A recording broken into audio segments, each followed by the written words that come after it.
Boa noite, sejam todos bem-vindos. Fátima, boa noite. Deus abençoe. Mais uma vez na presença do nosso Deus para exaltar, glorificar o nome do Senhor e também para termos comunhão com aqueles que, tendo a mesma fé, invocam o nome do Senhor. Esse momento é um momento de prazer, um momento de alegria na presença do Senhor, um momento de paz, de meditação. Boa noite. Boa noite, Fátima, paz do Senhor. Renato, boa noite. Um momento em que nós nos reunimos para meditar a paz, para meditar sobre aquele que é o amado das nossas almas, aquele que é o nosso Salvador, nosso Senhor, aquele que nos ama e cuja presença nós atraímos através da comunhão, quando nós nos reunimos em torno dele, pois está escrito: onde estiverem 2 ou 3 reunidos em meu nome, aí estou no meio deles. Também está escrito que o Pai procura verdadeiros adoradores, que o adorem em espírito e em verdade, e é o que nós temos feito aqui. Adorado ao Senhor em espírito, mas também adorado ao Senhor em verdade. Ou seja, buscando conhecimento, praticando a sua palavra, fortalecendo a cada dia o nosso entendimento, a nossa fé. Não porque o nosso entendimento em si nos salve, mas o nosso entendimento nos leva a conhecer aquele que é o amado das nossas almas. Então, por causa disso, nós nos reunimos, não somente para passar uma mensagem, mas através desse momento a gente ter essa comunhão com o nosso Senhor e sermos alimentados espiritualmente. O Espírito Santo, ele trabalha no meio dos louvores. O Espírito Santo, ele quer que as pessoas vivam em união, como está escrito no Salmo 133, Quão bom e suave é que os irmãos vivam em união. E esse é um trabalho que o Espírito Santo faz. A palavra diz que ele derrama sobre a nossa cabeça o óleo do Espírito. Oi, Mônica, boa noite, seja bem-vinda. Através da comunhão, ele derrama sobre nós o óleo do Espírito Santo, que é o óleo precioso que desce sobre a cabeça, sobre a barba de Arão. Ou seja, quando nós nos reunimos em torno de Jesus, quando nós andamos em comunhão, o Espírito Santo, ele tem prazer na reunião daqueles que creem no Filho. O Espírito Santo é como a mãe na Trindade. Ele é como a mãe que quer que todos honrem o seu filho. Então ele nos dá uma festa, Ele abre para nós o banquete celestial quando nós nos reunimos em torno da pessoa do seu Filho amado. Amém, Nair? Boa noite. Seja bem-vinda. Então, ao nos reunirmos em torno da pessoa de Jesus, o Espírito Santo se agrada, ele recebe a nossa adoração, recebe esse momento que nós consagramos para ele. Amém, amados? E a palavra dessa noite, mais uma vez sobre perdão, porque eu quero apresentar alguns aspectos novos, dessa realidade espiritual, que eu tenho certeza que vai também ajudar aí, inclusive a pessoas que têm dificuldade para perdoar, pessoas que estão com problemas, de mágoas, ressentimentos, ou sabe de alguém que está com esse problema. Essa noite nós vamos falar da importância de aprender a perdoar, porque, em primeiro lugar, irmãos, com a graça do Senhor... Oi, Dani, Pai do Senhor, seja bem-vinda. Com a graça do nosso Senhor Jesus, nós temos que entender que perdoar não é uma atitude de bondade nossa, tá? Não significa que nós somos bonzinhos, que nós somos caridosos por perdoar ou que nós somos moralmente elevados quando perdoamos, mas nós perdoamos no sentido que eu vou falar hoje, entre outros motivos, é que nós realmente não vemos na nossa mente individual, nós não vemos a realidade como ela é. Edson, paz, glória a Deus, Fátima. Seja bem-vindo, irmão. Veja bem, irmãos, nós não vemos o que é verdadeiro com a nossa mente natural, como nós distorcemos o mundo à nossa volta através das nossas defesas, através aí dos nossos medos, né, dos nossos filtros pecaminosos. Então nós estamos sempre vendo que o mundo aí fora não é o que nós pensamos, tá? O mundo fora de nós, para nós, ele é uma projeção dos nossos sentimentos, desejos, emoções. Então, veja bem, nós devemos reconhecer que nós temos erros de percepção, nós devemos reconhecer que nós temos erros de julgamento, porque nós julgamos, nós vemos o mundo a partir de dentro. E por isso que a palavra de Deus diz que o homem não pode confiar no seu próprio coração. Não é? Está escrito que confia no seu próprio coração é insensato. Enganoso é o coração mais do que todas as coisas e desesperadamente corrupto. Quem o conhecerá? Então esse coração que nós nascemos, né, a Bíblia vai dizer que o nosso amor humano é como o orvalho da manhã que cedo passa. Ele não dura nada, né? O nosso amor ele só vai até onde vão os nossos interesses, o nosso amor humano, certo? Bom, então nós temos que entender que nós temos erros de percepção. De vez em quando vocês vão me ver olhando para cima aqui, pessoal, porque realmente eu coloquei algumas pautas aqui para não perder o fio da meada, tá? Então, vocês me perdoem aí de vez em quando olhar minha colinha aqui. Bom, aí eu coloquei o seguinte, que existe algo além de nós, né? Existe algo fora de nós que a nossa mente simplesmente ela é incapaz de conhecer, de reconhecer. A nossa mente como tal, né? Nossa mente humana, limitada. Lembrando aos irmãos que nós já falamos aqui, né? Que a Bíblia diz assim, que a palavra de Deus é lâmpada para os nossos pés e luz para o nosso caminho. Porém, nós temos que entender que o salmista, na época quando ele disse isso, a gente pode inferir, né, do que ele falou. Deixa eu abaixar o som aqui um pouquinho. A gente pode inferir do que ele falou que, na verdade,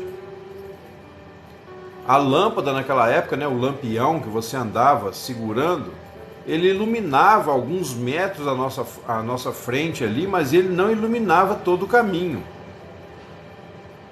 Nós temos que ver que as analogias que a Bíblia faz, elas são perfeitas.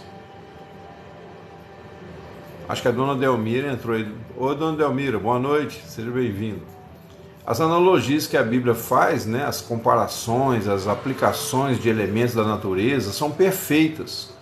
Então a gente pode extrair muita verdade. Quando o salmista diz, né, que a palavra é lâmpada, significa que ela nos mostra alguns passos à frente, mas que ela não nos mostra a escuridão que está lá na frente, no futuro. Porém, né, nós hoje na dispensação da graça, nós sabemos que Jesus é o caminho. Então, se Jesus é o caminho, nós sabemos que ele é um caminho seguro. Vai ter sempre uma placa apontando o caminho. Mesmo na noite mais escura, sempre vai haver uma direção. E nós precisamos dessa direção, porque senão a gente se perde a qualquer momento. Então, naquele tempo, você pegava a sua lamparina, né, o seu lampião, você ia na estrada e você, a não ser que você já soubesse exatamente o caminho onde você queria ir, era muito fácil se perder. Então você seguia uma estrada, geralmente tinha uma estrada para seguir, você não vai no meio do mato, né? Como é que você vai andar à noite no meio do mato? Mesmo com um lampião você se perde, porque você não vai ter referência, você vai ver só mato, árvores em sua volta, né? As árvores, nós sabemos que na Bíblia as árvores em geral representam os pensamentos do homem. Então, se você seguir no meio da floresta, você vai se perder nos seus próprios pensamentos. Você vai ser sufocado pelas suas próprias ideias. Então, por isso que desde o início da história da humanidade, né, muito cedo na história, começou a se fazer estradas. Por quê? Porque são caminhos. É um caminho que já está definido, né? Quando você encontra uma estrada, você encontra um caminho. Toda estrada tem algum destino, toda estrada vai dar em algum lugar. Boa noite, irmã Delmira. Pai do Senhor, seja bem-vindo. Então, o Senhor Jesus usa essa referência. Eu sou o caminho, né? Em primeiro lugar. Porque o caminho, ele tem um destino, ele tem um lugar para chegar. Ninguém faz uma estrada que vai dar no nada, né? E aí a lâmpada é a palavra que ilumina o nosso espírito, tá? O Espírito do Senhor, está escrito lá em Provérbios. O Espírito do homem, né, é a lâmpada do Senhor, a qual ilumina o mais íntimo do seu coração. Então nós precisamos de luz do lado de dentro e precisamos de luz do lado de fora. E a luz do lado de dentro mostra que nós começamos a nossa jornada espiritual com o perdão. Porque o perdão, ele é uma via de mão dupla. À medida que eu perdoo os outros, eu perdoo a mim mesmo. E na mesma medida que eu consigo perdoar a mim mesmo, eu consigo perdoar os outros. Então, quando eu estou sob o olhar do perdão, eu já evito, né, um grande problema para a minha cabeça. Eu evito fazer julgamentos que vão estar em desacordo com a realidade, julgamentos precários, julgamentos precipitados. Então eu perdoo porque eu entendo que a minha visão a respeito de você não é o principal, né? Não é o que conta. Eu posso até julgar você pelas suas palavras, pelos seus atos e de acordo com o critério que eu tenho, mas o meu julgamento ele só vai ter algum peso se ele for de acordo com a palavra. E mesmo assim, se eu estiver disposto a perdoar você, porque embora você possa ter errado comigo, mas eu não sei todos os seus motivos. Amém, Dani? Entendeu, irmãos? Você pode ter errado comigo, mas eu não sei quais são todos os seus motivos. É lógico que os seus motivos não justificam o seu erro, tá? Mas também não me dá o direito de condenar você. Da mesma forma que quando se trata de mim, né, da minha pessoa, eu fico triste quando as pessoas me julgam erradamente, quando as pessoas me condenam. Então, se eu não quero isso para mim, eu não posso querer para os outros. É assim que nós, né, deixando de condenar, deixando de apontar o dedo para os outros e trabalhando, em primeiro lugar, a luz interior, que começa com o perdão, porque quando a Bíblia diz que justificados pela fé, temos paz com Deus, significa o quê? Que nós somos perdoados. Eu só pude ser justificado porque eu fui perdoado. E esse perdão custou a vida do Senhor Jesus, a vida dele no corpo. Não só a vida física, mas também todo o sofrimento, a humilhação, né? A rejeição que ele experimentou ali na cruz, de braços abertos. Totalmente entregue ali à maldade dos homens que o feriram, né, com sua lança, que o feriram com espinhos na cabeça, que o humilharam com palavras, cuspiram no seu rosto. Então o meu perdão, né, para que eu fosse perdoado e justificado, isso teve um preço. Não existe perdão sem um preço. Já dei exemplo para os irmãos, inclusive, quando nós, né, perdoamos alguém, nós estamos levando a dívida. Se alguém te ofende... Oi, Isaac, boa noite. Seja bem-vindo. Se alguém te ofende e você perdoa, você pagou o preço por aquela pessoa. De certa forma. Embora o preço que nós pagamos não é nada comparado ao que Jesus pagou por nós. Porque nós perdoamos em cima do perdão que ele nos ofereceu. O perdão completo só ele pôde oferecer. Nem o nosso perdão é perfeito. O nosso perdão depende de nós entendermos que nós só temos alguma condição de perdoar o próximo porque nós e eles foram perdoados. Então, quando você perdoa o seu irmão, né, numa relação horizontal ali, duas pessoas, Quando alguém ofende o outro e você perdoa, então você está perdoando, mas você está apenas liberando o que Jesus já fez por aquela pessoa. Não é o seu perdão que tem o peso real. O peso real do perdão, ele vem do que Jesus fez na cruz. Então, o que é, na verdade, o nosso perdão? É tirar a máscara da ilusão que está vendando os nossos olhos, né? Tirar o véu da soberba, o véu da auto-justificação, da auto-piedade, tirar toda essa nuvem diante dos nossos olhos e ver que o perdão real vem de Jesus. Nós apenas não interferimos, né? Nós apenas não queremos entrar no meio e condenar alguém por quem Jesus já morreu. Então o nosso perdão é como se a gente, tipo assim, simplesmente abrisse os olhos para enxergar que aquela pessoa que nos ofendeu, ela já foi perdoada por Jesus. E o que vai ser da vida dela, se ela vai se entregar, se ela vai se arrepender ou não, aí é um problema dela, a princípio. E quando eu digo um problema dela, não é aquele pensamento igual Esaú, né? É igual Caim, né? Ah, que tenho eu com a vida do meu irmão. Não é nesse sentido. Eu digo que é um problema dela, porque ela vai ter que resolver com Deus. Cada um sabe do seu coração se vai perdoar ou não. Porque no início, pessoal, uma coisa que muita gente tem dúvida até hoje, né, sobre essa questão da fé, né? Inclusive muito se discute sobre esse ponto aí, livre-arbítrio, se o ser humano tem, se não tem. E eu já falei para os irmãos aqui que Deus é que opera, né? Se o Espírito Santo não abrir o entendimento, ninguém se arrepende. Acontece que existe um impulso inicial que o Espírito Santo opera no coração de todo mundo, que é um impulso que a gente poderia chamar tipo assim, uma luz, né? Uma luz de baixo, uma luz inferior, que é justamente quando o entendimento da pessoa começa a ser aberto para ela ver que ela tem que se arrepender e tem que se entregar ao Senhor.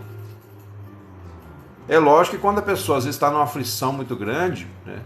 Um desespero muito grande, ela pode se arrepender com a luz de baixo, né, que eu estou falando, e também imediatamente encontrar a luz do alto. Mas muitas pessoas, elas ouvem o evangelho durante muito tempo, elas vivem em conflito durante muito tempo, se vão render ao Senhor ou não. E aí, a partir do momento que há um momento que a pessoa se rende ao Senhor, aí ela encontra realmente a luz de cima, né, que é a habitação interior do Espírito Santo. Eu vejo assim, né, a Bíblia me dá base para crer que primeiro o Espírito Santo ilumina a nossa mente para que a gente tenha ali uma oportunidade, um desejo de buscá-lo, um desejo, né, de entregar a nossa vida para Ele. Mas aí há um conflito, há uma luta interna que pode durar um dia, uma semana ou 10 anos, depende da pessoa. O problema é que quanto mais a pessoa... Amém, Dani. O problema é que quanto mais a pessoa empurrar essa decisão para frente, mais complicado fica. Exatamente, Isaac, é o Espírito Santo que trabalha. Então, mas o Espírito Santo, ele trabalha como? Ele trabalha, a princípio, procurando convencer a pessoa do pecado, da justiça e do juízo. Por isso que veio a lei. E a lei, ela vigorou, né, como regime durante muitos séculos na história de Israel, mas hoje a lei ainda serve de aio para levar as pessoas a Jesus. Porque quando você se depara com a lei de Deus, você vê que algo está faltando dentro de você, que você não cumpre a lei de Deus. Exatamente, cadê Júnior? Quando você não cumpre a lei de Deus, você sente que há uma cobrança, uma condenação, uma separação. Só que a pessoa às vezes leva muitos anos, alguns fora da igreja, outros dentro da igreja, não importa.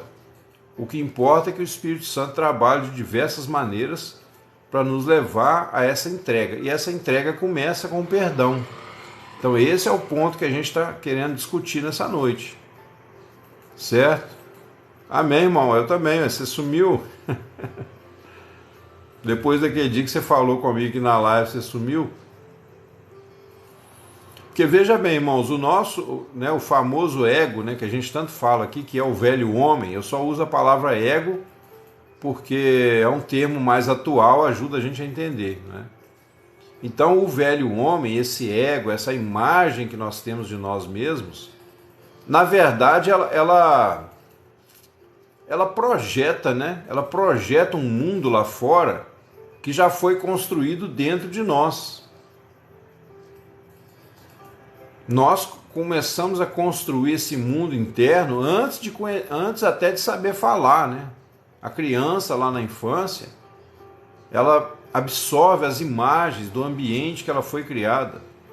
Então, se é uma criança que nasceu, por exemplo, num berço esplêndido, uma pessoa que tem uma família rica, ela vê o mundo com outros olhos, diferente de uma pessoa que nasceu numa casinha de sapê, né, que nasceu lá na favela, que nasceu num lugar pobre, às vezes sem saneamento básico, né? Então ela anda ali no meio da rua, naquele barro. Há uma diferença na formação mental da pessoa. O Senhor é poderoso para salvar tanto um contra o outro. Né? A Bíblia diz que o rico e o pobre se encontram, mas o Senhor pesa o coração de ambos. Então estou falando aqui, nesse momento, da construção do ego, né? Nós construímos a nossa autoimagem a partir das impressões que temos desde a infância. E aí, quando nós chegamos na chamada idade consciente, né? Quando nós começamos a ter consciência de nós mesmos, por volta dos 5 anos, 6 anos de idade, então a gente já começa a ter reações no mundo, atitudes que provêm de uma formação já anterior, né? E aí o problema, porque nós sabemos que o diabo ele é o regente desse mundo de ilusão. A especialidade, né, do mal, a especialidade do diabo é distorcer a realidade. É como se ele colocasse em você uma lente, né, toda quebrada. Então você vê tudo quebrado. Se você colocar uns óculos de lente laranja, você vai ver tudo laranja. Se você colocar uma lente verde, você vai ver tudo verde. Então o seu olhar, ele influencia não para a questão da salvação, mas ele influencia a maneira como você se projeta no mundo lá fora. Quando nós somos chamados pelo Senhor Jesus, e é por isso que tanta gente odeia a Bíblia, né? A palavra de Deus, a primeira coisa que ela mostra para a gente é que esse olhar, né, essa visão de mundo que nós trazemos, não vale nada. Pelo contrário, ela distorce a verdade. Então nós temos que julgar fora toda aquela velha vida. Por isso que a Bíblia fala que nós somos crucificados com Cristo. O cristianismo, né, o evangelho, na verdade, cristianismo não. O cristianismo é a religião evangélica, né? Mas o evangelho, na verdade, é a única proposta radical no mundo que você tem que morrer para si mesmo. Porque não tem reforma. Não tem como fazer uma reforma na fachada, sendo que o alicerce já está destruído, né? Então a nossa vida passada, a vida antes de Cristo, né, é um prédio que está já comprometido a cair. Ele já está condenado. Então não adianta, se você tem um prédio que está condenado, né? A gente vê até muito assim, esse prédio aqui está ameaçado de cair, então vai lá o órgão responsável, coloca uma placa lá para as pessoas ficarem longe, né? Para não entrarem ali, porque aquele prédio está ameaçado de cair, então ninguém pode entrar, ele vai ser implodido dali uns dias, então você não chega nem perto. né? E você não vai lá pintar as paredes, você não vai lá colocar uma fachada bonita, porque o prédio está destinado a cair. Principalmente quando acontece algumas enchentes em alguns lugares, a gente vê muito isso. A enchente vem e leva, né, a base ali, a terra ali que estava por baixo do fundamento daquele prédio, e aquele prédio se torna inabitável a partir dali. Então essa é a vida que a Bíblia mostra, né? A vida do velho homem. O velho homem, ele é um prédio já condenado na raiz, na base, no fundamento. Por isso que nós somos chamados a construir em cima de um novo fundamento. Esse novo fundamento é Jesus. Os irmãos lembram que quando nós falamos lá em Mateus 7, né, que Jesus falou assim: o homem insensato, ele edificou a sua casa sobre a areia. E nós costumamos usar, né, eu já vi muitas pregações usando aquela passagem, falando que você agora, como cristão, você tem que tomar cuidado, meu irmão. Você está edificando a sua casa sobre a rocha ou sobre a areia. Mas a questão é a anterior a isso. O que o Senhor me mostrou ali é que aquela casa construída sobre a areia é toda a vida natural do homem. Não é o que você faz agora somente. O que você faz agora vai refletir se você nasceu de novo ou não. O que você faz a partir de agora em Cristo, né, vamos dizer assim, se você nasceu, mais cedo ou mais tarde vai começar a aparecer os frutos. Mas se você não nasceu, você ainda está em cima do velho fundamento, da casa que foi feita sobre a areia. E aí quando vem a tempestade, quando vem os ventos, você cai. Porque não está fundado sobre a rocha, firmado sobre a rocha. Mas aquele que edificou a sua casa sobre a rocha é Cristo. Nós sabemos que Jesus é a pedra fundamental de esquina, aquela que os construtores rejeitaram. Essa foi posta como pedra de esquina, pedra angular. É o nosso Senhor Jesus. Por quê? Porque Ele é uma pessoa fora de nós que diz assim: olha, se alguém me amar, se alguém guardar meus mandamentos, eu virei para ele, eu e o Pai viremos para ele e faremos nele morada. Veja bem, então aquele antigo habitante, né, o que era o ego, o velho homem mentiroso, iludido, fantasioso, esse velho homem ele morre para que um novo habitante agora ocupe essa casa. E o Senhor Jesus, ele vem para morar em nós, mas antes de morar em nós, ele mesmo constrói a casa para nós. Ele mesmo constrói o fundamento. É Ele que constrói o fundamento. Porque o Senhor Jesus, como um rei,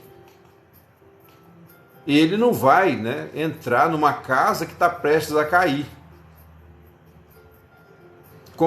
Como se ele dissesse para você hoje, como ele disse para Zaqueu, né? Zaqueu, desce daí, que hoje me convém pousar em sua casa. Então vamos supor que o Senhor dissesse para você: Rafa, hoje me convém pousar na sua casa. Se a sua casa estiver feita sobre areia, você mesmo vai dizer assim: ah, Senhor, não sou digno que entres na minha morada, igual aquele centurião, né? Senhor, não sou digno que o Senhor entre debaixo do meu teto. Por quê? Aquele homem sabia que a casa dele era uma casa condenada. Ele foi humilde? Sim, ele foi humilde. Tanto que Jesus ali mesmo começou a restaurar a casa dele ao curar o filho dele. Jesus mostrou para ele: olha, eu sou o verdadeiro construtor. E eu vou te dar uma pequena amostra, eu vou curar o seu filho. Vai, conforme a sua palavra, o seu filho está curado, o seu filho vive. Amém. E ele foi, e eis que o filho dele vivia.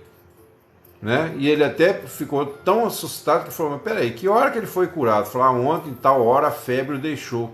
E ele lembrou que era a hora que Jesus tinha falado com ele. Ali ele viu a diferença entre o Senhor né, entre uma casa habitada por um rei e uma casa que está condenada, prestes a cair. Os reis constroem castelos, pessoal. Você não vê o rei construir uma choupana. E mesmo nos tempos do Velho Testamento, quando os reis andavam em tendas, mas eles eram fortemente cercados, né, por homens armados. A tenda dele era a tenda principal e era protegida ali pelos seus soldados. Por quê? Porque se o rei morresse, acabava o clã, morria todo mundo. O rei era o líder, era aquele que tinha visão do grupo, era aquele que conduzia o seu povo, e como um homem, né? Embora você possa pensar, mas um homem apenas, por que todo mundo tinha medo de um homem apenas, o rei? Porque o rei é a pessoa que tem a direção, que tem a unção para aquilo ali, para aquele ministério. Então o Senhor Jesus, como um rei, quando ele vem para habitar em você, né, eu vou pegar a Dani agora como exemplo. Então ele fala assim, ó, Dani, ó, eu quero entrar na sua casa, mas antes eu preciso fundamentar você, eu preciso fazer uma casa que não vai cair comigo lá dentro.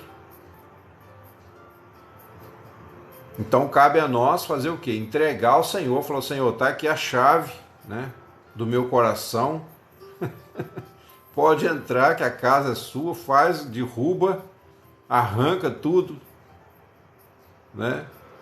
Amém. Arranca tudo, Senhor, derruba tudo que não presta, arranca até o fundamento que às vezes eu fiz de lajota.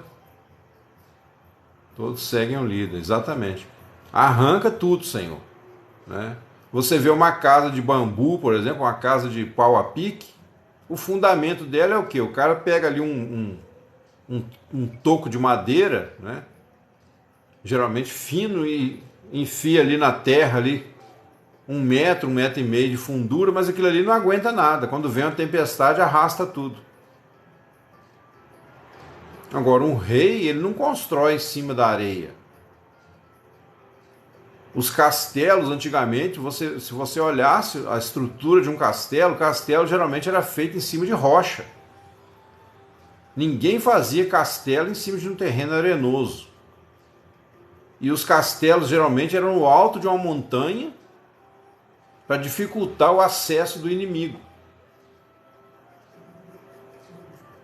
O que significa para nós o quê? Que o Senhor faz o seu castelo em nós, em cima da rocha, que é Ele mesmo, e acima das alturas, né? Que representa o quê? As provações, os problemas do mundo. Então o Senhor nos coloca num lugar onde nós podemos ver de cima as provações que nos vêm, os problemas, as lutas, as perseguições, os inimigos. Não é à toa que Martim Lutero fez a música Castelo Forte é o Nosso Deus. Ele tinha essa visão, né, da ideia do rei.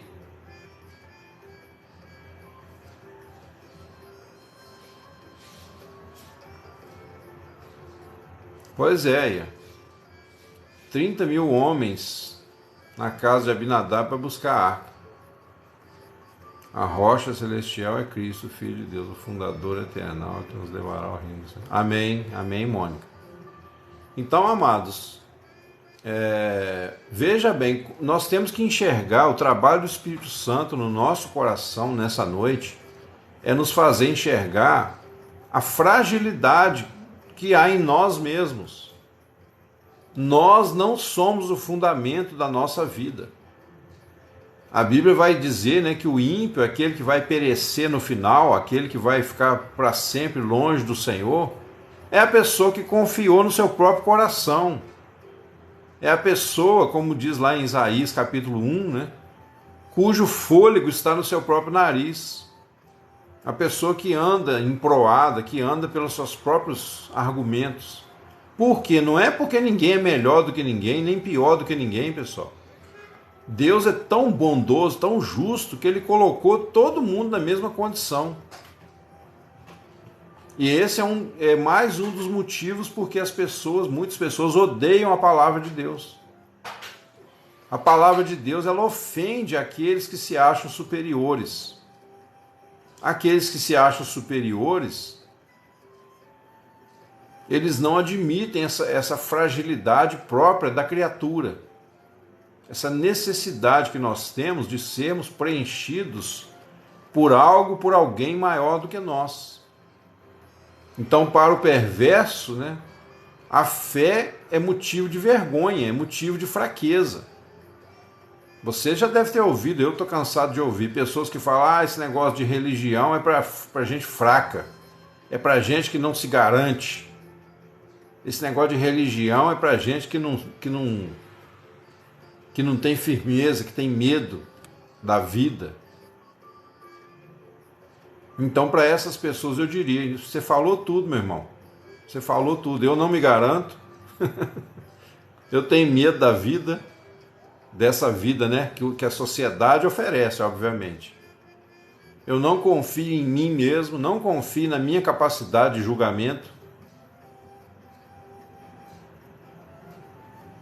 É muita gente que fala isso, né, Mônica? Infelizmente.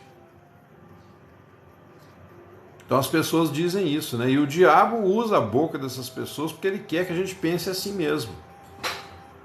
Que a gente despreze. Só que a fé, pessoal, já falei para os irmãos, a fé é quando a luz de cima, né, a luz de Deus, ela desce e ela entra em nosso coração através do Espírito Santo.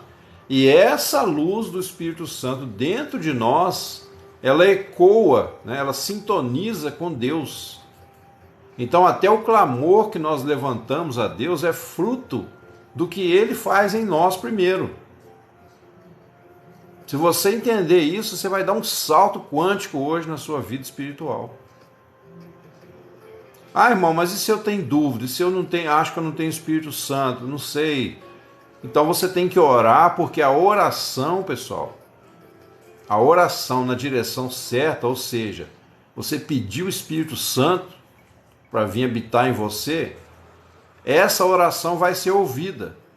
Por quê? Porque ela está de acordo com a vontade de Deus. Jesus falou, se pedirmos alguma coisa segundo a sua vontade, Ele nos ouve. Talvez o Espírito Santo já está em você, eu não sei a forma como você vê, como você pensa hoje. Mas, pelo menos assim, 90% das pessoas que estão aqui nesse momento, eu creio que o Espírito Santo já está em você, mesmo que você talvez ainda tenha dúvidas. Você tem dúvida por causa da sua mente, que não foi corrigida ainda. Como é que você corrige a mente? Com a palavra e com a oração. Você tem que conhecer a palavra, porque a palavra é a vontade de Deus, ela é a realidade que está fora da mente natural. Por isso que a gente chama fé acima da razão. A razão é aqui, ó. A razão do homem, do filósofo, é igual um cabresto do cavalo, entendeu? Essa é a razão do homem, ó. Estou com as duas mãos aqui do lado do meu rosto. A razão do homem é que gera a filosofia, que gera até mesmo as religiões. Muita parte delas vem pela mente natural. Mas a fé, ela vai além da razão. A fé é que ilumina a nossa razão, para que nós, com o tempo, a gente venha a razoar conforme a palavra de Deus. Porque a razão, né? Arrazoar é pensar. Tipo assim, eu estou arrazoando, eu estou pensando sobre algo. Mas qual é o critério? Se eu estou arrazoando com a minha razão natural, eu vou cair no barranco. Jesus disse, se um cego guiar outro cego, ambos cairão no barranco. Então, se um filósofo guiar você, se um psiquiatra guiar você, o máximo que ele vai fazer é dar uma reformada na fachada. Você vai ficar como um prédio bonitinho, cheirosinho, pintadinho, mas prestes a cair, cujo fundamento já está condenado. Mas se você firmar o seu coração no Senhor Jesus, que é a rocha eterna, você vai corrigir a sua mente para que você entenda o trabalho do Espírito Santo. Exatamente, Isaac. Por isso que na igreja às vezes tem tanto problema. Já reparou que a gente costuma pensar que tem mais problema na igreja do que fora da igreja? Mas porque na igreja, infelizmente, corre-se o risco de ter pessoas que estão lá pintando a fachada, mas não quer mudar o fundamento, não quer mudar o alicerce. A pessoa vai toda bonitinha, cheirosinha para a igreja, com a biblinha debaixo do braço, mas não quer nada com Deus. Não adianta. Ou então quer se justificar somente perante os homens ali, quer ser visto como alguém religioso, como alguém espiritual. E aí por isso que tem muita gente que entrega profecia na igreja, que fica aí com essas coisas. Por quê? Porque ele acha que para Deus estar ali tem que haver um milagre assim excepcional. Porque senão Deus não falou. São pessoas que não creem na palavra, na eficácia da palavra. Agora, a palavra ela é eficaz por quê? Porque ela revela uma coisa que Jesus fez por nós, real, fora de nós. Antes de eu e você nascermos aqui na terra, o Senhor Jesus já veio há 2000 anos atrás, ele já pagou o preço, ele já nos recebeu, ele já abriu o coração dele para nós. O que falta agora é o nosso coração se abrir para ele. O problema agora não está mais do lado de Deus. Por isso que Jesus falou, se alguém não crê em mim, eu não o julgo, mas a própria palavra que eu tenho pregado, essa o julgará. Por que a palavra o julgará no último dia? Porque no último dia a pessoa vai ver que o amor de Deus estava aberto, o perdão estava estendido para ela, e ela não quis. Então o problema maior não é o pecado que ela cometeu, é a rejeição do Senhor. O fato de rejeitar o Senhor é que é o problema.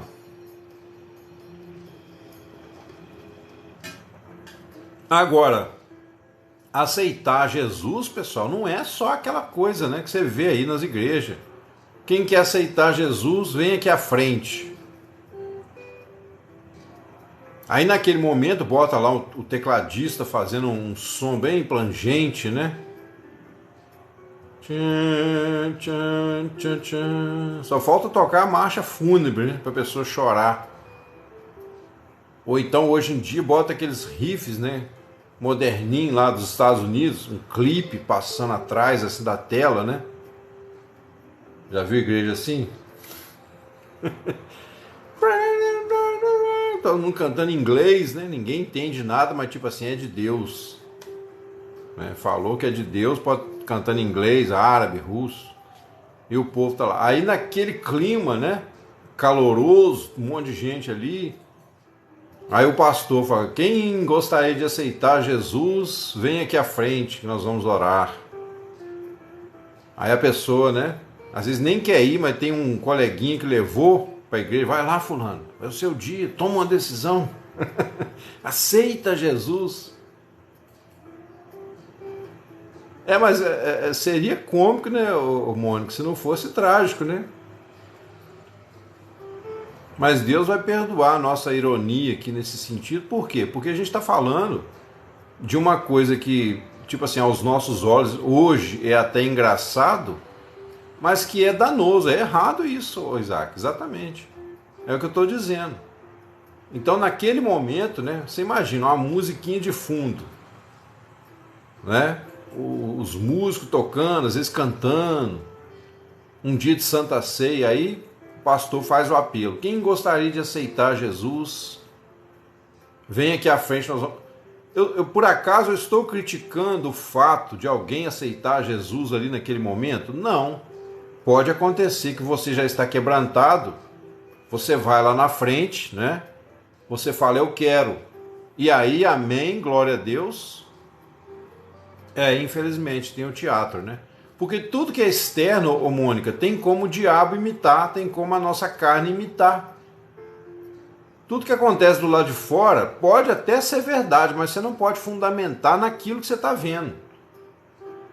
Então a pessoa vai lá, né, aceita Jesus, às vezes até um amigo que levou, empurra lá na frente, não, vão lá só, hoje é o dia, rapaz. Amanhã pode ser tarde, né? Faz aquela pressão no cara. Aí canta, amanhã pode ser muito tarde. Aí a pessoa chora, né, tal. Beleza, se houver um arrependimento real, aí valeu tudo aquilo. Mas mesmo que tenha havido um arrependimento real, pessoal, e a pessoa foi lá na frente, recebeu uma oração da fé, e a pessoa que recebeu, ela realmente quer ser de Jesus, mas ali só aconteceu o quê? Só aconteceu um começo. Só um começo. A coisa não pode dali para frente o cara continuar um ignorante da palavra a vida inteira, ou ficar lá na base daquele comportamento que todo mundo vê, né? Falando em línguas, sabe lá que língua, ou então fazendo a obra de Deus dentro da igreja, tocando violão na igreja, limpando o banheiro da igreja, mas se não mudar dentro, é tudo lixo, pode jogar tudo fora. Agora, isso que eu estou falando aqui, não estou aqui, gente, para condenar ninguém, não estou aqui para...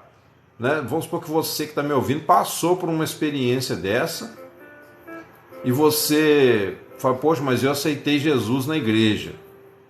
Ué, amém. O que vai dizer agora, se aquilo foi real, é a sua atitude daqui para frente de buscar o Senhor. Não estou condenando o ato em si, entendeu?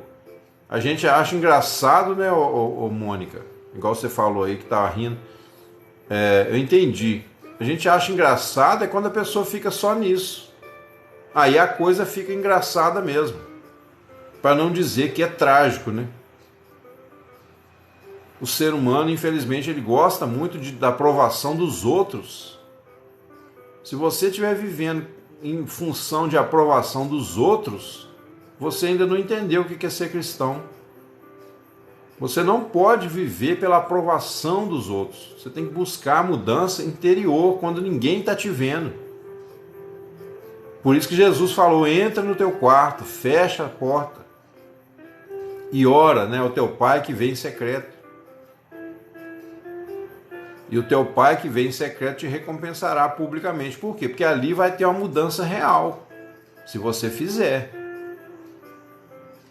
E a palavra é o quê? A palavra é a correção da mente aqui, ó.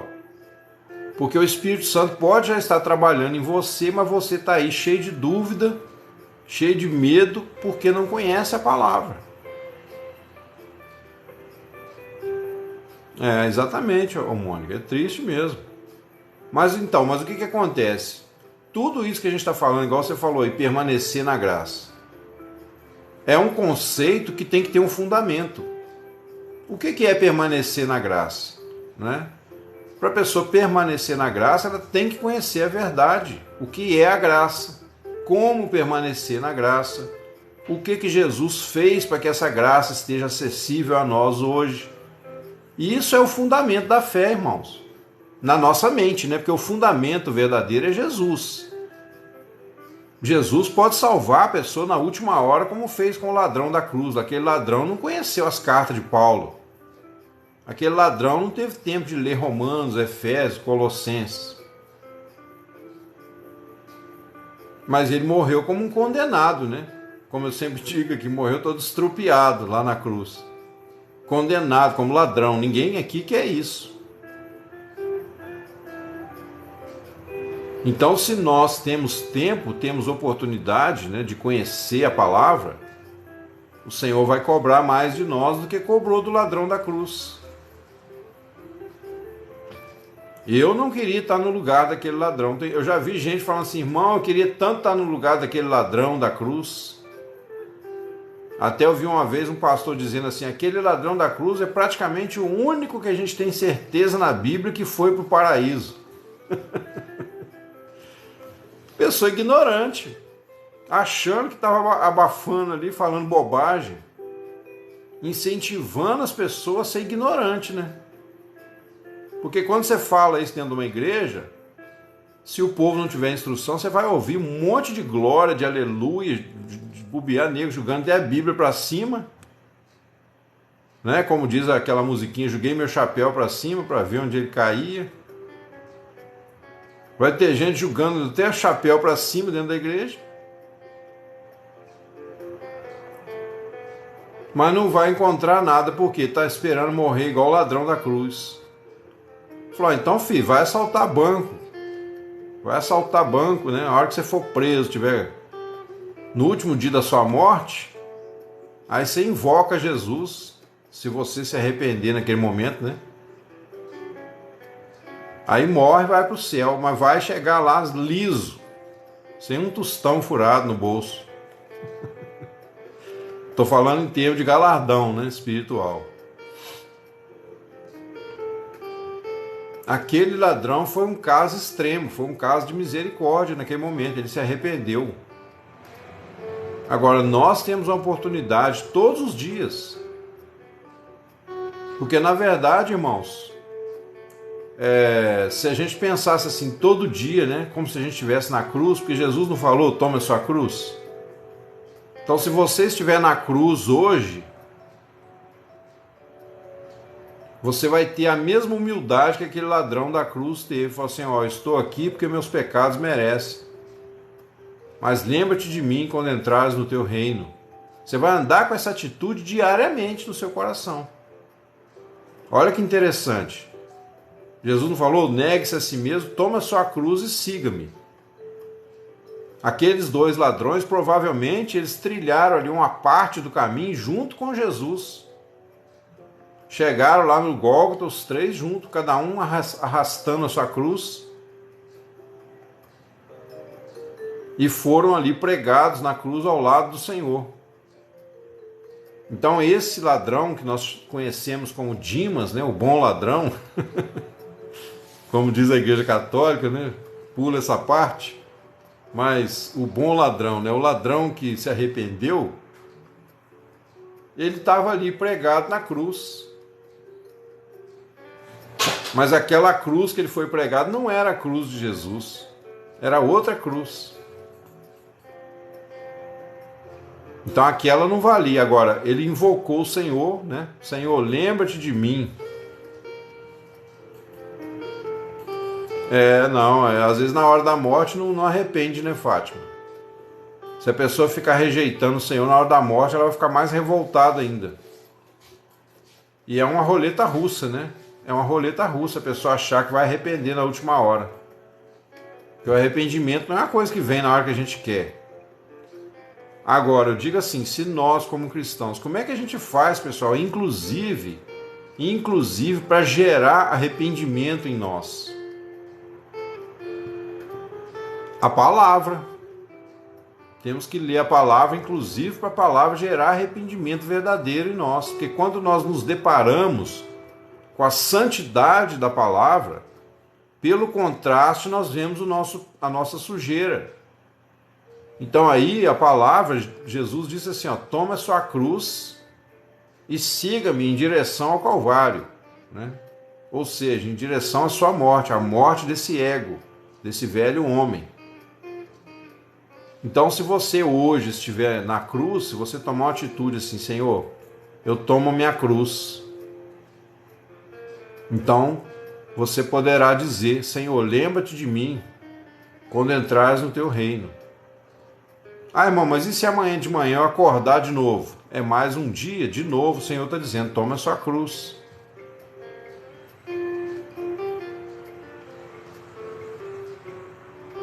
Não, então, Isaac, a pessoa pode acontecer da pessoa se arrepender a qualquer idade, né? A gente tem esse exemplo aí do ladrão da cruz, nós temos o exemplo de Jó, né? Que o verdadeiro arrependimento dele foi bem velho já.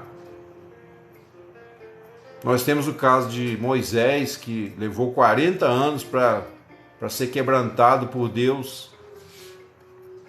Nós temos o caso de Davi, né? Que já era um crente meia boca, passou por aquela situação toda, depois ele se arrependeu de verdade.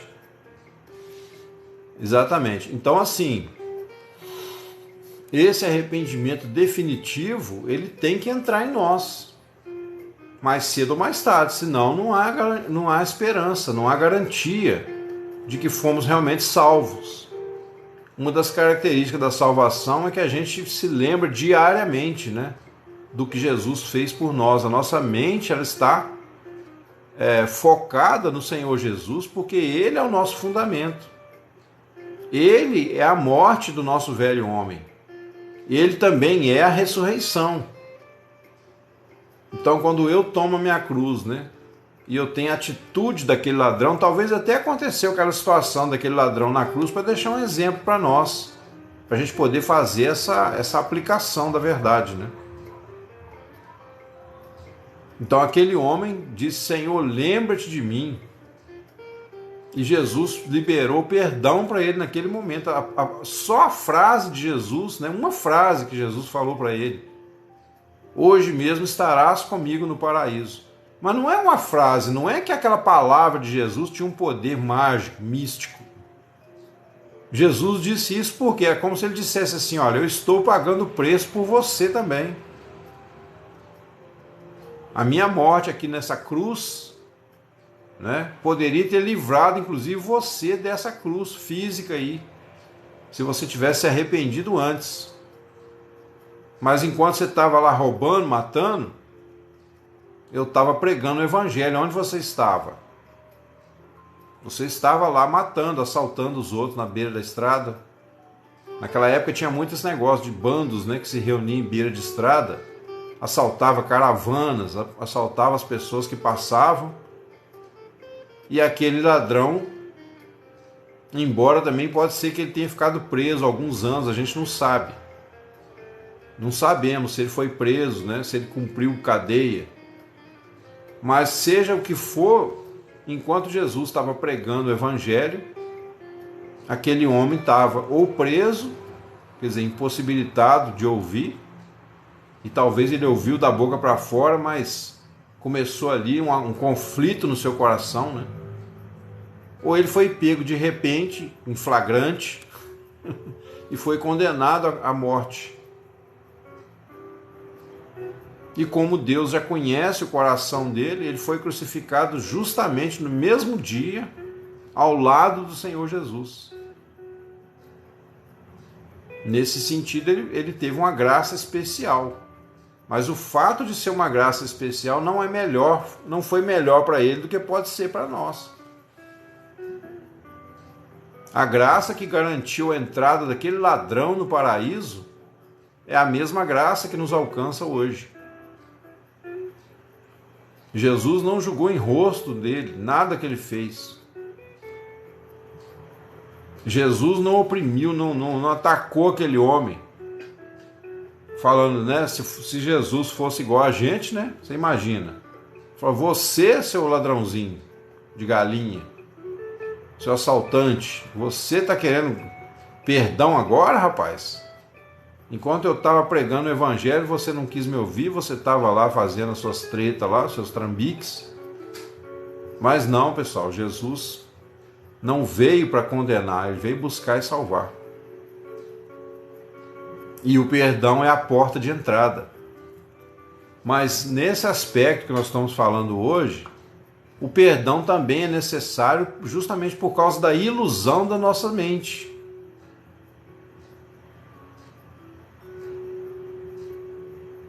E a vida dele na terra... Exatamente, Mônica. De uma forma ou de outra, ele colheu as consequências dos seus pecados, né? Como a gente diz aqui sempre, Deus é justo. Aliás, foi até bom. É verdade, Rafa. Aliás, foi até bom, Mônica, você ter falado isso aí, que a vida na terra dele, né, a vida dele na terra foi jogada fora, porque tem um ponto importante também para a gente pensar sobre isso, que as pessoas de fora falam, né? Que Deus seria injusto, que a pessoa peca a vida inteira e depois se arrepende e está tudo certo. Acontece que essa gente não enxerga que a própria vida de pecado já é o castigo do pecador. Enquanto a pessoa está vivendo no pecado, essa pessoa ela está condenada, né? Ela está ali condenada, pelo menos na sua mente, ela se sente culpada, ela se sente, às vezes, abandonada, esquecida por Deus. Ela não vê sentido na vida, ela vive como um animal, né? Vamos pegar um exemplo moderno, eu não vou falar o nome não, mas vocês vão saber, né? De quem eu estou falando. É só você contar de 1 a 9, né? Você conta nos dedinhos da mão e não conta o último, corta o último dedo. Essa pessoa viveu uma vida inteira roubando. É o ladrão da cruz. Só não foi crucificado ainda porque ele foi descondenado. Não citem nomes, pelo amor de Deus. Se você não sabe quem é, deixa quieto. Então essa pessoa foi descondenada, quer dizer, reformou a fachada, né? Tá mantendo a fachada reformada o tempo todo. Se essa pessoa se arrepender hoje, e eu espero que, né, que se ela se arrepender, que Jesus fale, hoje mesmo estarás comigo no paraíso. Então, se essa pessoa se arrepender hoje, ela vai sair do inferno no qual ela vive até então. O inferno que ela vive já é a condenação, já é a desgraça dela. Uma pessoa assim não tem alma. Uma pessoa assim não tem coração. Ô, Ju. Ó. Uma pessoa assim vive igual um zumbi. São verdadeiros zumbis. Então ela já está sendo castigada. A Bíblia fala isso, que os ímpios já estão sendo castigados. Agora, isso por um lado é ruim, por outro lado é excelente, pessoal. É a melhor notícia que a gente podia ouvir nessa noite. Por quê? Porque se o ímpio já está sendo castigado pelos seus pecados, significa que Deus é justo e significa que ele pode mudar hoje da água para o vinho. Né? A pessoa pode ter um arrependimento hoje, nesse instante, e a vida dela mudar completamente. E muitas vezes as pessoas mais perversas, quando elas se arrependem, elas têm uma conversão mais genuína, mais forte. Aí é aquele princípio que Jesus falou, a quem muito é perdoado, muito amor tem. Então nós precisamos tomar consciência do quanto nós fomos perdoados. A gente às vezes acha que o perdão é uma coisa superficial. Não, Jesus vai me perdoar porque eu cometi poucos pecados na vida, né? Meus pecados não foi muito grave, não. Eu contei umas mentiras, tomei umas cachaças por aí, Jesus me perdoa, né? Essa é uma visão curta, míope, doente, sem noção. Agora, Jesus nos perdoa a nossa própria incapacidade de amar a Deus. Nós somos incapazes de amar a Deus por nós mesmos. Se você está achando que ama a Deus com o seu próprio coração humano, natural, você está preso na soberba, no engano. Agora, o chamado é o quê? Para nós reconhecermos o amor que Deus nos tem. Porque nós só o amamos porque Ele nos amou primeiro. Aí a conta fecha, né?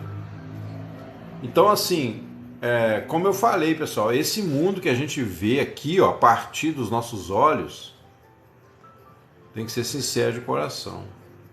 Todos lá se corromperam. Esse mundo que a gente vê a partir dos nossos olhos, a gente tem que ter cuidado com ele. Provérbios diz o quê? Os olhos não se cansam de ver, e nem os ouvidos de ouvir. Se você quiser abrir o seu ouvido aí para escutar notícia ruim, para escutar fofoca, não vai ter limite. Quanto mais você entrar nisso, mais você vai querer ouvir novidade. Os olhos também, quanto mais você cobiçar as coisas do lado de fora, não só a mulher do próximo, o marido da próxima, não só, né, bens materiais, mas se você cobiçar qualquer ideologia, qualquer filosofia desse mundo, seus olhos vão ficar cada vez mais sedentos. Aí tu vai... Pois é, Mohamed, acho que você não está inscrito, né? O ser humano precisa de água, luz e comida. Jesus é água, luz e pão da vida. É verdade, Mônica, é verdade.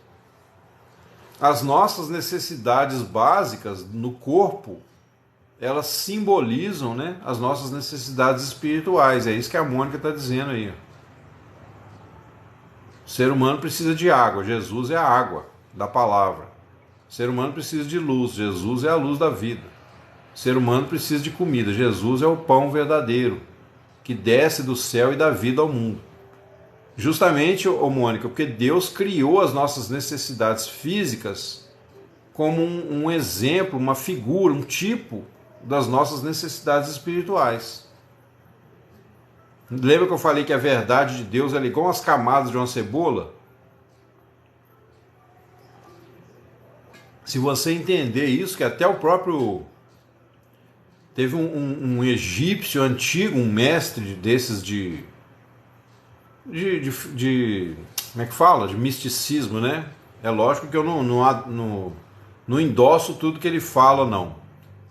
Mas um homem chamado Hermes Trismegisto, e até ele percebeu essa lei. Ele disse assim: o que está em cima é como o que está embaixo, e o que está embaixo é como o que está em cima. Então tudo que você vê na natureza tem uma ligação, tem uma realidade espiritual que aquilo simboliza. É o princípio da semente, né? Que eu falo. Mas por que tanta fome? Não, então, ô Isaac, mas a fome, vamos dizer assim, né? A fome verdadeira, ela acontece com quem trabalha, com quem está numa situação, às vezes, de escassez, né? Se a pessoa está numa situação que ela está pobre, não tem condição de comer, se ela está num deserto ou se ela trabalha muito, então ela sente muita fome. A fome, ela é amplificada pela necessidade, né? Então, espiritualmente, é a mesma coisa. Tanto que Jesus fala: quem tem sede, vem a mim e beba. Então ele poderia dizer também: quem tem fome, vem a mim e coma, né? Desse pão vivo que desceu do céu. Não, então, Isaac, a fome no mundo é a mesma coisa, meu filho. A fome que acontece no mundo é por quê? Porque as pessoas não buscam a Deus, elas não saciam em Deus a sua fome espiritual. Então aí vem a pobreza no mundo. E a pobreza no mundo também não é do jeito que a gente às vezes acha. Entendeu? Não é do jeito que a gente acha. Eu, por exemplo, posso dar um exemplo na minha vida para você, um testemunho. Eu estou desempregado, já tenho uns 5 anos, né? Trabalho em casa, assim, faço o que eu posso. Dou umas aulas, tenho alguns alunos, mas com a pandemia e com essa desvalorização da cultura, né? As pessoas hoje não querem mais ter compromisso de levar um estudo a sério, né? Pegar um instrumento, dedicar, pagar uma aula particular, as pessoas não querem isso. Então eu fiquei bem prejudicado. Mas, por eu buscar o Senhor sempre tem suprido na minha vida. De uma forma ou de outra, ele acaba suprindo. É lógico que eu não sou um preguiçoso que fica sentado esperando, né, a comida cair na minha mesa. Como se fosse tentar Deus, né? Não tentarás o Senhor teu Deus. Oi, Ana, tá sumida? Boa noite, seja bem-vindo. Então eu faço o que eu posso. Mas vamos dizer assim, eu tenho uma vida relativamente tranquila em função da condição que eu estou vivendo no momento. Mas por quê? Porque eu coloco o reino de Deus em primeiro lugar. Eu não estou preocupado que eu vou comer, que eu vou beber, que eu vou vestir. É lógico, né? Assim, como homem, eu sei que eu tenho minhas contas para pagar. Isso aí gera um certo empenho que a gente tem que fazer, né? Para arrumar o dinheiro, vamos dizer assim. O dinheiro, nesse mundo, ele é a moeda de troca, né? Então a gente faz o que pode fazer, mas sempre na direção de Deus. Agora, a fome no mundo... Por exemplo, vamos pensar primeiro do ponto de vista filosófico, né, humano. Ah, tem a fome na África, tem a fome não sei aonde. Ué, por quê? Por causa da má distribuição de renda. Então a culpa é do ser humano.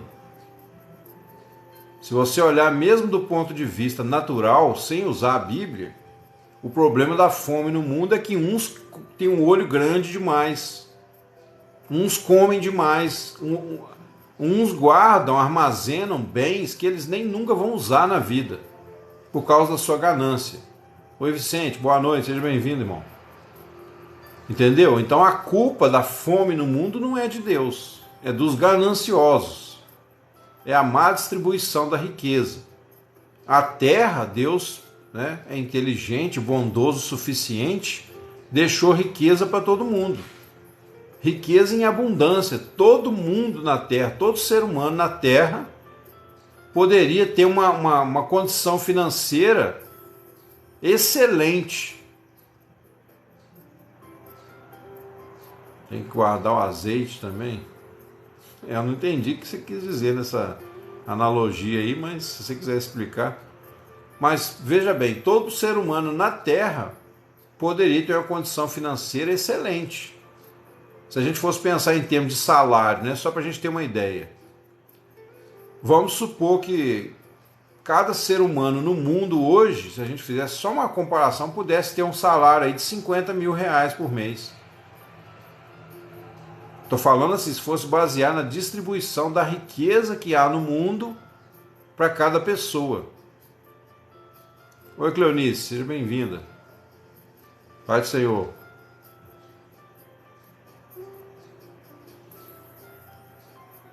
Então, Isaac, eu na verdade nem micharia guardada eu tenho, meu irmão. O que eu faço é o quê? Aquilo que Jesus falou, né? Basta cada dia o seu mal. Então eu vivo na presença de Deus e o Senhor tem enviado o recurso no momento certo. E para mim está tudo certo. Amém. Então, assim, a questão aqui que nós estamos falando é como a gente colocar, né, a nossa Jesus como nosso fundamento. A questão da fome no mundo, então, passa primeiro ponto por essa questão da sociedade não distribuir bem a renda. E no sentido espiritual, a Bíblia diz assim que as pessoas terão fome e sede, mas de ouvir as palavras do Senhor. Então, onde há escassez de alimento, também, muitas vezes, há escassez de amor, há escassez da graça de Deus, do conhecimento da verdade. Porque Jesus perdoou 70 vezes 7. O perdão ele tem que ser uma prerrogativa do nosso coração o tempo todo, né, Vicente? É isso que Jesus quis dizer. A minha graça te basta. É verdade, Cleonice. É verdade. Então, mas aí a gente tem que pensar isso, que somente, pessoal, o Espírito Santo, eu estava falando sobre esse ponto, né? Somente o Espírito Santo habitando dentro de nós, ele vai ser como um ponto de luz dentro de nós, que é a mesma luz de Deus. Não estou falando nada místico, tá, pessoal? Não é dizer assim, eu tenho a luz dentro de mim, como se fosse uma coisa minha, não. Mas o Espírito Santo vindo habitar em nós, Maria, boa noite, seja bem-vinda. O Espírito Santo habitando dentro de nós, então ele é a mesma luz, né? Da mesma qualidade da luz de Deus. Então é ele em nós que nos mantém ligados a Deus. A Bíblia diz que a palavra de Deus é como uma âncora, né? É segura e firme da nossa alma. Mas a palavra, ela traz o Espírito Santo para habitar em nós. E nós temos que abrir o nosso coração, como eu usei no exemplo da construção, né? É como se você estivesse lá naquela casa velha, abandonada, prestes a cair. E Jesus quer entrar, quer fazer morada em você. Então você entrega a Ele a casa, o terreno. Ó Senhor, então faça o que o Senhor quiser, porque o rei não vai habitar numa casa de sapé. O rei não vai habitar numa choupana. E aqui eu não estou falando de bens materiais, tá? Eu estou falando de bens espirituais. A nossa dignidade, pessoal, você pode ser pobre financeiramente, você só não pode ser burro. Ser pobre não é vergonha, burrice é ser burro, né? Vergonha é burrice. Burrice de quê? De rejeitar o Senhor Jesus, de rejeitar o amor que Ele tem para nós. A maior burrice que alguém pode cometer nesse planeta é rejeitar a graça do nosso Deus. E essa burrice vai custar caríssimo. Então cabe a nós, cada um de nós, tomar uma atitude, né? Acabou que o que eu ia falar nem saiu tudo aqui que eu tinha planejado, mas eu creio que...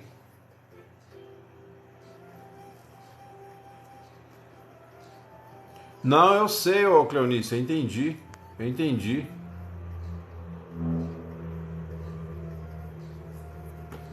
Exatamente, concordo com você. Ué. Às vezes a gente se apega às coisas, não só... Quando fala materiais, né, ô Cleonice? Não é só bens visíveis assim aos nossos olhos. Às vezes a pessoa se apega a bens também, como é que dizer, espirituais, morais, emocionais, né? As pessoas se apegam à posição social, se apegam ao próprio ego, né? O que é chamado de orgulho. O orgulho é quando a pessoa está apegada ao seu próprio ego. Ela confia no seu próprio ego, né? Então isso é orgulho, que foi o pecado de Satanás, inclusive. Ele achou que bastava a si próprio, né? Que era suficiente para desafiar Deus e querer roubar para ele o controle da galáxia, né? E aí acabou perdendo a direção, né? Acabou caindo. E hoje ele é o espírito que opera nos filhos da desobediência. Ô Isaac, a questão não é que não podemos. Agora o free tá acabando, né, Clarice? Vocês vão ter que aguentar essa careca feia minha aqui. Isso é bom para ver se os irmãos estão na fé mesmo ou se está só olhando as aparências. Então, Isaac, a questão não é que não podemos ter nada, mas o que nós temos, se alguém tiver alguma coisa, você não pode deixar aquilo ocupar o seu coração, no lugar de Deus, entendeu? Espírito Santo está frio. Então, aqui também até não está muito quente, não. Mas é porque está chovendo bastante, né? Mas não está aquele frio. Dentro de casa não está muito frio, não.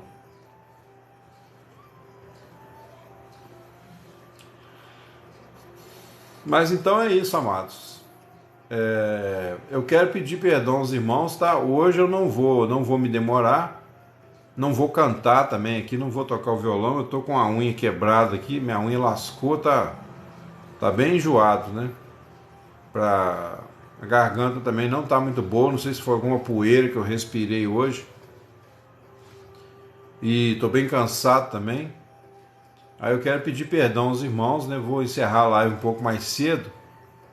E amanhã, se Deus quiser, a gente está junto aí novamente, para a glória de Deus. Aí, ó, na Bahia tá quente.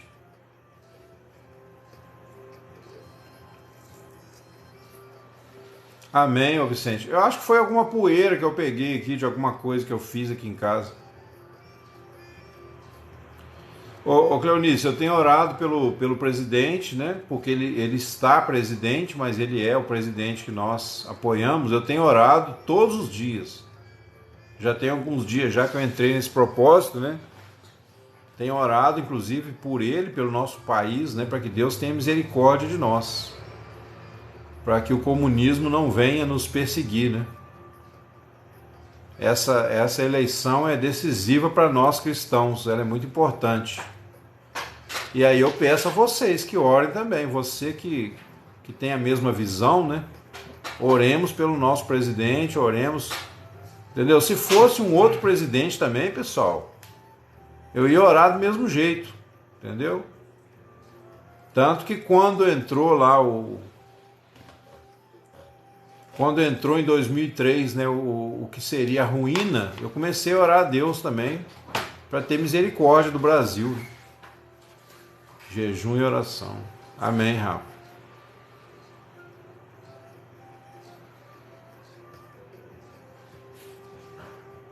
Comunismo não. Então, ô Ju, na época, quando estava para entrar lá o descondenado, né? nos últimos dias, principalmente antes das eleições, eu orei muito a Deus para ter misericórdia do Brasil, porque eu sabia que ele ia acabar ganhando, né? Naquela época não tinha esperança, eu sabia que ele ia acabar ganhando e eu orei muito para Deus ter misericórdia do Brasil. Eu falei, Senhor, se esse homem veio para castigar a nação brasileira, que o Senhor tenha misericórdia e não deixa destruir tudo, né? Não deixa destruir de modo que o Brasil não se levante mais. E de certa forma esse foi o clamor de muitos cristãos que já estavam conscientes na época, né, de quem era a criatura, né? E o Senhor teve misericórdia de nós na última hora, enviou o livramento. Mas o nome dele vai ser glorificado de todo jeito, né? Haja o que houver, o Senhor vai guardar aqueles que são dele, né? Isso aí nós podemos ter certeza. Eu creio que a vitória é certa. Mas acima da nossa razão tem o Senhor, né?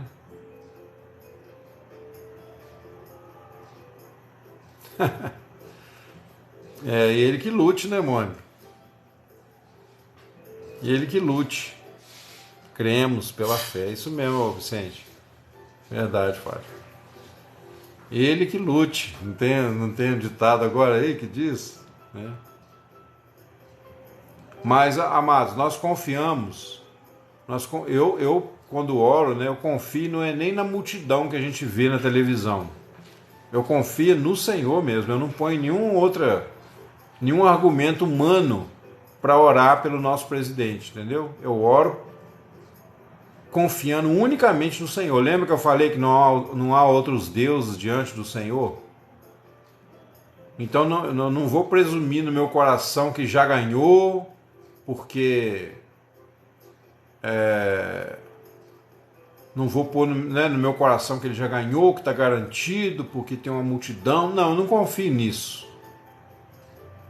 Você vê que a tentativa de golpe está tão grande que a gente, né, não tem como não ter um certo medo humanamente falando, né? Amém, Leandro, falou tudo. Que a misericórdia do Senhor prevaleça sobre a sua ira. Mas eu creio, Leandro, né, irmãos, eu creio que enquanto houver mais pessoas no Brasil que desejam o bem do país, entendeu? Que lutam na oração, né, que esperam de Deus a misericórdia, ou enquanto tiver uma multidão suficiente, o Senhor vai ter misericórdia, né? Inclusive ele vai ter misericórdia daqueles que praticam o mal, muitas vezes, por causa de nós, por causa do seu povo, né? Foi nessa base que Abraão negociou lá com o Senhor em oração pela vida de Ló, né? Quando Abraão quis salvar Ló, seu sobrinho, ele falou, Senhor, se houver 50 pessoas ali justas, o Senhor vai destruir a cidade? Aí Deus falou, não, se tiver 50 eu não vou destruir. Ele falou, Senhor, mas então deixa eu te perguntar, não fica bravo comigo, não fica triste comigo não, mas se for 40? E foi descendo o número, né? Aí quando ele falou, e se tiver 10 pessoas? O Senhor falou, por 10 pessoas eu não destruirei a cidade. Mas aí Abraão percebeu, né? Ele percebeu que não tinha nem 10. Olha só o valor que Deus dá, né? Não tinha nem 10, porque só tinha Ló. Não sei se tinha algum filho dele ou filha que era crente, porque a mulher dele também não era. Nem a mulher de Ló podia contar, então só tinha praticamente um homem naquela cidade, que ainda estava aberto para a misericórdia, né? E aí o Senhor tirou ele da cidade, destruiu o resto. Mas se houvesse 10, Deus não destruiria. Será que no Brasil existem 10 pessoas? É claro, né? Só aqui na live já tem essas 10 pessoas. Mas todavia, nós não confiamos por causa de nós. Nós confiamos por causa da misericórdia do Senhor, né? Então nós nos apegamos às promessas de Deus. Nós nos apegamos ao falar de Deus, aquilo que o Senhor fala na sua palavra. As promessas dele são suficientes para nós. Então eu creio, né? Eu creio, como disse o irmão Vicente aí, pela fé, né? Parece até um paradoxo, a gente fala eu creio pela fé, né? Mas é uma expressão válida, porque a fé é a fé que uma vez nos foi dada, né? Como diz lá o hino. A fé que uma vez foi entregue aos santos, como está escrito lá na carta de Judas. Essa fé é o conjunto da obra que Jesus fez na cruz e das promessas que são decorrentes dessa obra. Agora, o crer é uma atitude nossa. Eu creio pela fé, né? Entendeu? Então, pela fé, nós cremos que o Senhor vai dar um bom resultado nessas eleições, né? E aí, inclusive, irmão, se eu tiver que viajar, porque eu não votaria aqui na minha cidade, tá? Talvez eu tenha que viajar para votar. Eu vou ver ainda se vai dar para eu ir. Aí se eu tiver que viajar, talvez a gente fique aí uns 2, 3 dias sem a live. Mas aí eu aviso vocês, assim que eu tiver certeza do que vai acontecer aqui, eu falo com os irmãos, tá? Pois é. Mas aí se a gente ficar 2, 3 dias aí sem live, vocês já sabem, né, o motivo. E depois a gente, com a graça de Deus, né, a gente continua. O Senhor vai ter misericórdia de nós, vai afastar esse comunismo, né, para que ele não impeça a gente de estar aqui reunidos. Aí, ó, 22 é o número de pessoas aqui, ó. Tô falando do número de pessoas, tá, pessoal? Não tô citando nenhum candidato, não. Amém. Pois é, eu vou sim, Mônica, se Deus quiser. Então, amados, é isso, tá? Eu espero vocês amanhã à noite, em nome de Jesus. Tá? Conto com a presença dos irmãos, para nós é muito importante. Eu tenho tido muita alegria, tenho orado pela vida de vocês. Principalmente, né, eu vou ser sincero, as pessoas que eu mais me comprometo a orar são aquelas que estão sempre conosco na live. Tá? Para essas pessoas eu dou prioridade, porque afinal nós temos que fortalecer uns aos outros aqui primeiro, para depois a gente alcançar outras pessoas, né? Então, amados, é isso. Que Deus abençoe a todos, tá? Tenha uma boa noite aí, em nome de Jesus, que amanhã, se Deus permitir, né? Se vivermos até lá, estaremos juntos novamente, em nome de Jesus. Amém, amém, Vicente. Boa noite a todos. Turma com Deus.